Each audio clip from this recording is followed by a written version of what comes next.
Hi, welcome to my channel. My name is Vincent Valentine, and I'm a music producer and audio engineer based out of Chicago. Today I wanted to lead a discussion about the major scale and basically justify its existence.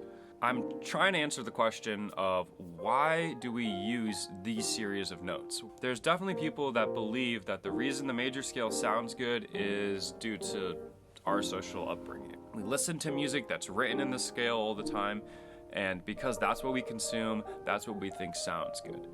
However, I think that only holding that singular perspective kind of limits our reach and our knowledge of why these notes work together so well. I'm going to try to keep it as concise and easy to understand as possible. There will be a little bit of math.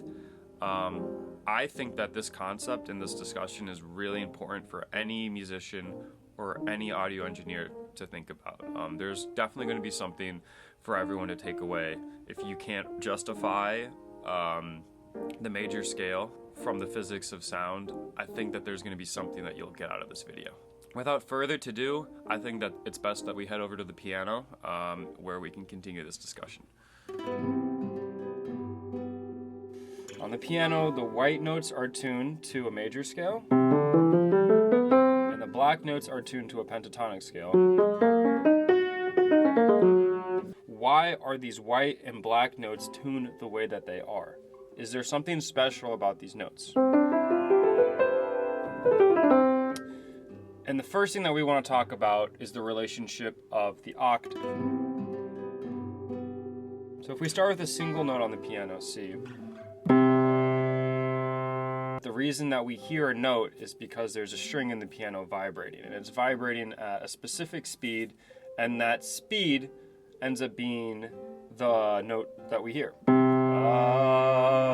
So if I sing along, my vocal cords are vibrating at the same speed that the string is vibrating.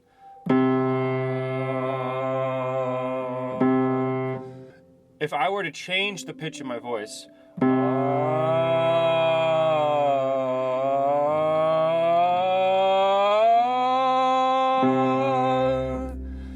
I will be changing the rate at which I vibrate relative to the string. Certain vibrations are going to sound good with each other, and those are going to be dictated by mathematical relationships. The octave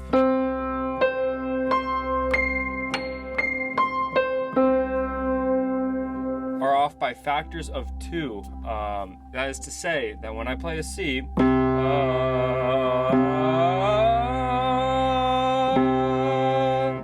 when I sing an octave up, I am making my vocal cords vibrate at twice the frequency of the original note. So this C is twice the frequency of this C. And this C is twice the frequency of this C. And this C is twice. Okay, octaves are always twice the frequency. So let's pretend that the frequency of this C is 100. 100 vibrations a second, 100 hertz, okay? That means that this C is 200, this is 400, and this is 800, okay? So we have a little bit of math going on the piano.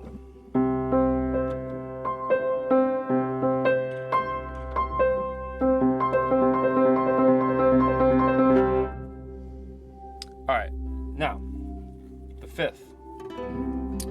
The fifth also has a mathematical relationship that's easy to understand. If we play a C, the fifth of C is a G.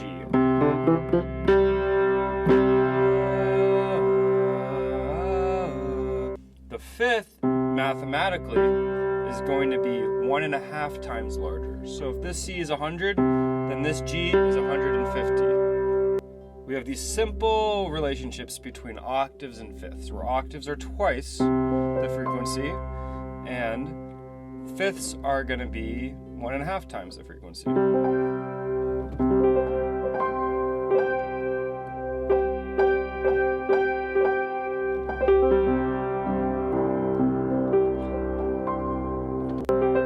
The last mathematical relationship that I want to highlight is the third, okay? And so off C, a third up from C is an E, a major third.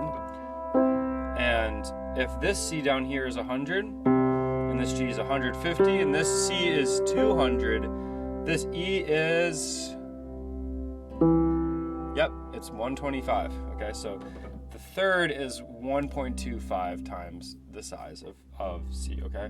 So we have these mathematical ratios going on, right? Okay, so we have 100, 125, 150. The takeaway here is that there are mathematical relationships, pretty simple ratios that exist within the tuning of a major chord. Okay, so the major chord is defined by these mathematical relationships. You might be thinking, okay, cool, the major chord, it sounds good. And yep, there's some math that supports why it sounds good. But that doesn't really convince me that this isn't just something that we've learned to sound good. Like, why should math even sound good? Maybe we've just learned to think that math in music sounds good. Well, now I have to introduce the harmonic series.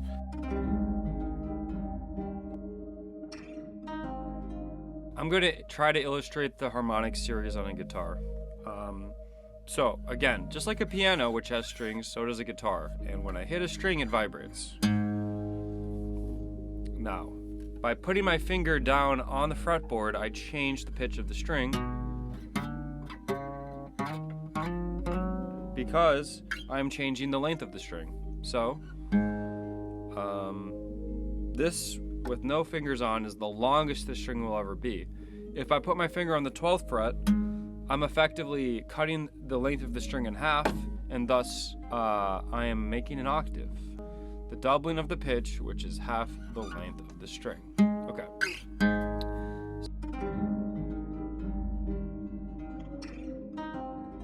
You might know, if you're a guitar player, the strongest harmonics are right there on the 12th fret. So here, I'll play a harmonic.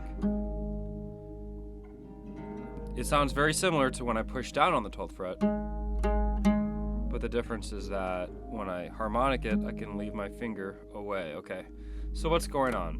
When this string vibrates at its open length, it has a wave that bounces back and forth. But there's also a wave that is twice as fast that fits in the same part of the string, because let's pretend that one wave moves up and down 100 times on the length of the string, okay? There's also going to be a wave that can bounce 200 times and it will fit in the same exact length of the string. And there's going to be a wave that can do it 300 times and 400 times and 500 times and so forth. And so those additional vibrations on a string are what we call harmonics or overtones. Those are the same thing. Every single thing that vibrates doesn't only vibrate at one frequency. If it's vibrating at one frequency, it's also vibrating at frequencies that are multiples of it.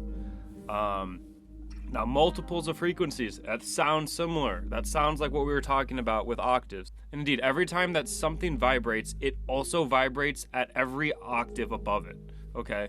And that's why we're able to get harmonics out of this string. When I put my finger on the 12th fret and hit a harmonic, I am cutting out the low vibration that's caused by the whole string and just leaving the harmonic above it.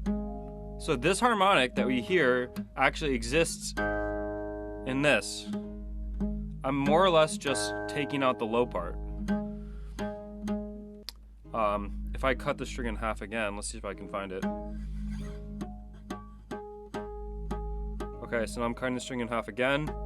And I found another octave harmonic, and then if I cut this one in half again, I should be able to find another. Okay.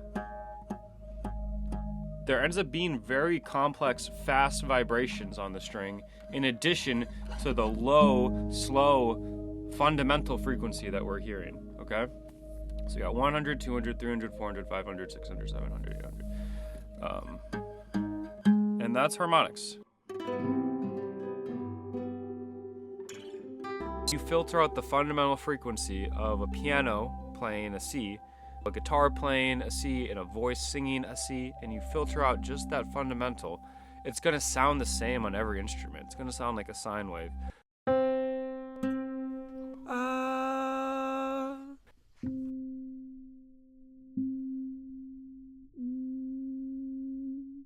What makes a piano sound like a piano and a guitar sound like a guitar is that the distribution of these harmonics changes. Maybe the 7th harmonic is much louder on a piano, or the 3rd harmonic is much louder on a violin. Like, it's not that simple, but just know that the mixing and balance of the harmonics as they get higher dictates how we hear and identify a sound, okay?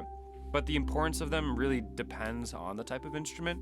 So on piano, it's actually not that important to think about overtones as long as you're not a piano tuner. You don't really have much choice over what the overtones are doing. All you're really doing are playing the keys. Comparatively, where overtones are super important are if you're a singer. And if you're a singer, I'm sure you already know a lot about overtones. If I sing a note like ah, I'm singing on an ah vowel. If I change to an e vowel, ah, e, o. Those are all roughly the same pitch, but they sound very different to your ear, and that's because the shape of my tongue and my mouth are changing the overtone distribution. And so our ears are able to pick up, that's the oo sound. That's a very different distribution of harmonics.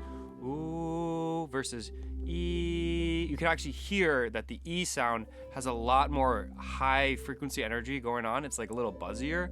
E, ooh, e. The voice, in my opinion, is one of the most complicated musical instruments to master or to learn, because it's basically like a violin in that it has to match pitch and rhythm, follow dynamics, and be fluid. But in addition, it has to think about its overtone distribution constantly and shift and figure out how to go between different overtones in a smooth and clear way.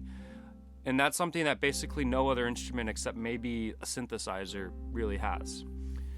Another situation where you really need to think about overtones a lot is if you're a recording engineer or a mixer. And that's because lots of things that we do as mixing engineers modifies and changes the overtone distributions of what we're hearing.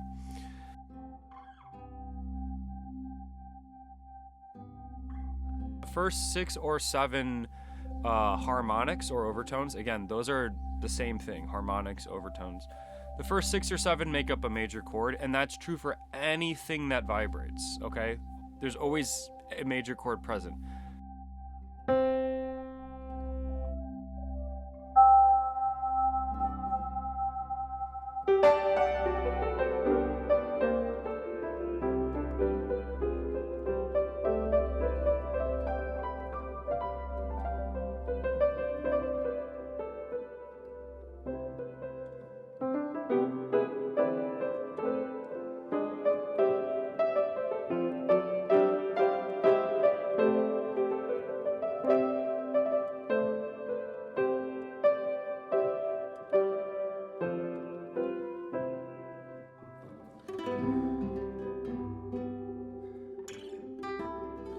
Okay, now back to the piano. So we still have only talked about 3 notes, C, E, and G.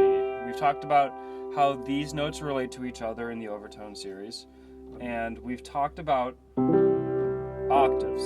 So right now we've justified that basically it makes sense to have an instrument that would include these 3 notes in different octaves. We're still missing a lot of keys. There's 12 different keys on the piano. Plus octaves, it goes up to 88. But we want to try to justify all of these notes and why all of these happen to be here.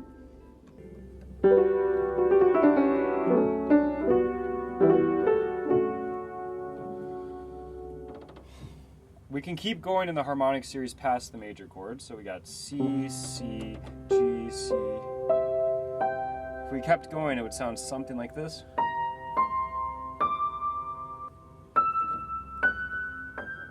Roughly.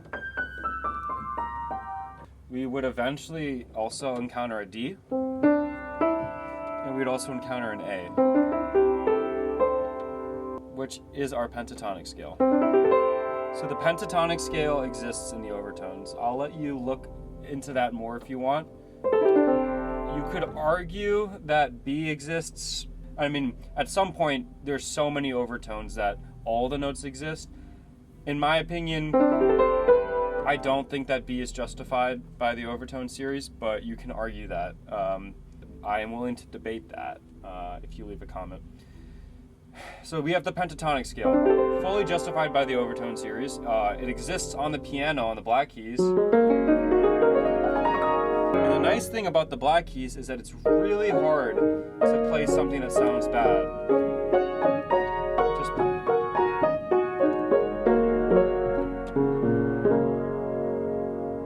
And that's because of the overtone series. All these notes mathematically and naturally work with each other. I am not a historian, but thousands of years people have sung and used the pentatonic scale.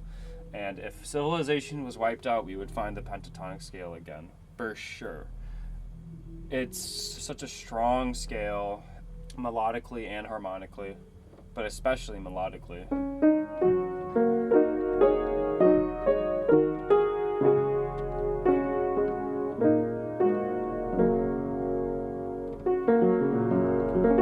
The main issue with the pentatonic scale is that we get the triad of our tonic note, which is in the black keys, F sharp, but we don't get to use the triad of any other note. So no other note can have a triad except F sharp.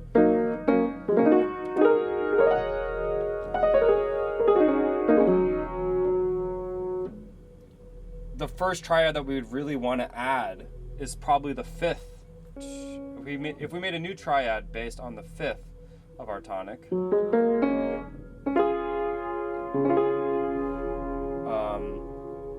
it would allow us to use a new note, which in this case is this F.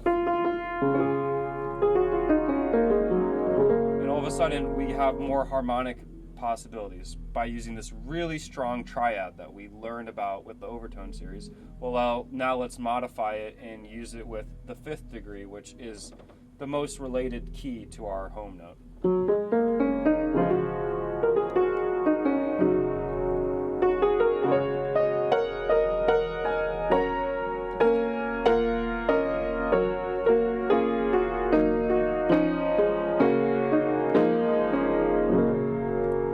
Has a lot more flavor, and so we can do the same thing back on C. So we have a C chord, and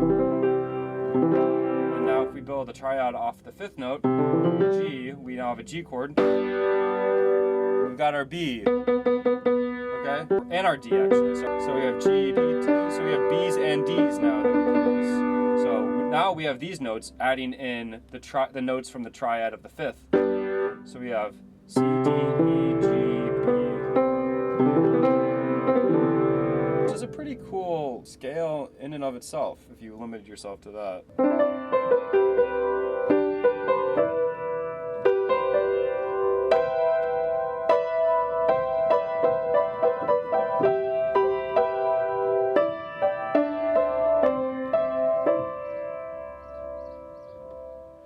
It's got a very pure sound to it. Okay? Fifths are the most related notes besides octaves. So G is such a related note. G is the most related note to C besides other Cs. The other note that's most related to C would be the note of which C is the fifth of, which happens to be an F. So F is a fifth below C. So if you played an F, F's fifth would be a C, okay? So if we made a triad based off of F, which would be FAC, we've picked the two notes that are a fifth apart from C on both sides and built triads on both of them. And now we have our actual key sandwiched in the middle. So we have our C key, then we have our F chord, which is on our left side of C. And now G is on our right side, back to C. And by putting in our F chord, we get our A and our F, and now we have all 7 notes of the major scale.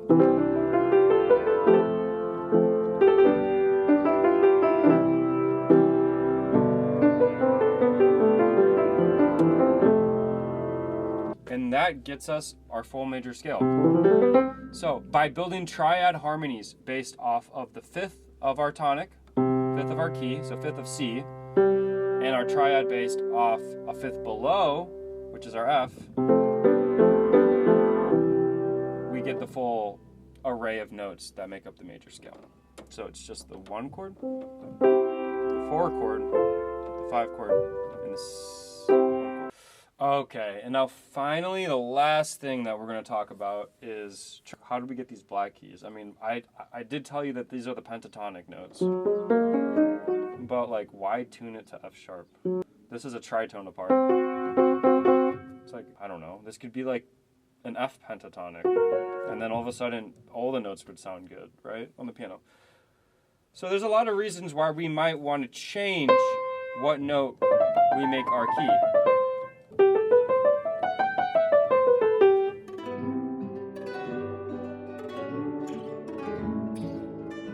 Let's say that we've made a piano that has just the white keys. We don't have any black keys, and now we got a major scale that we get to play. But let's say instead that we want to also play in the key of G, which is a fifth away from C, and it would make sense that that might be the first one that we would explore. So this is good. But in order to make a 5 chord off G, we got to add in the F sharp. Okay. So then we have one black key right here for the F sharp. And then if we keep going, key of D now. Well, the 5th chord of D is an A, and to make a chord here, a major chord, we got to add in C sharp, which happens to be the note right below D, okay? If we keep going through by fifths, we're going to have to keep adding an extra note. Do this on your own to really see, and it ends up being that you have to add these 5 black keys. But once you have these 5 black keys, you are able to make it all the way around. So if I start at C and go up by fifths, C, G, D, A, E, B, F sharp, D flat, A flat, B flat, B flat, F, C. Okay. I end up on a C again after 12 notes. It takes 12 fifths to get back to C.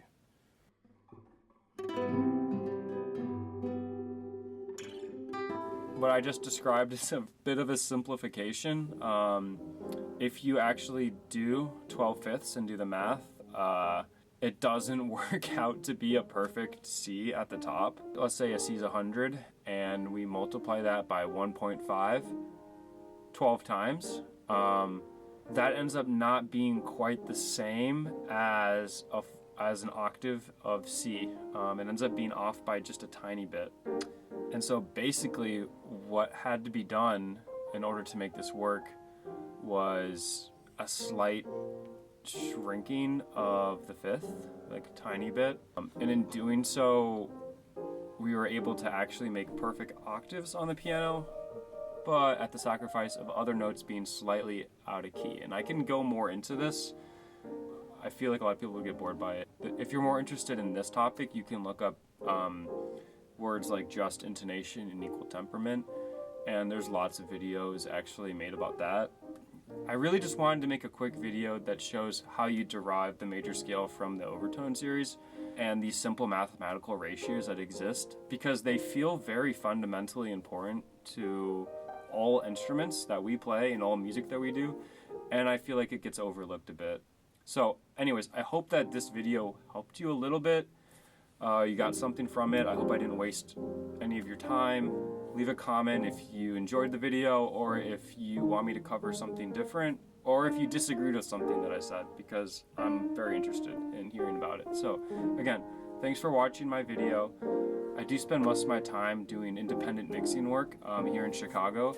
So if you are interested in working with me and collaborating, feel free to send me a message, or you can send me an email. I'll leave that all in the description. But anyways, thanks for watching, and I'll see you next time.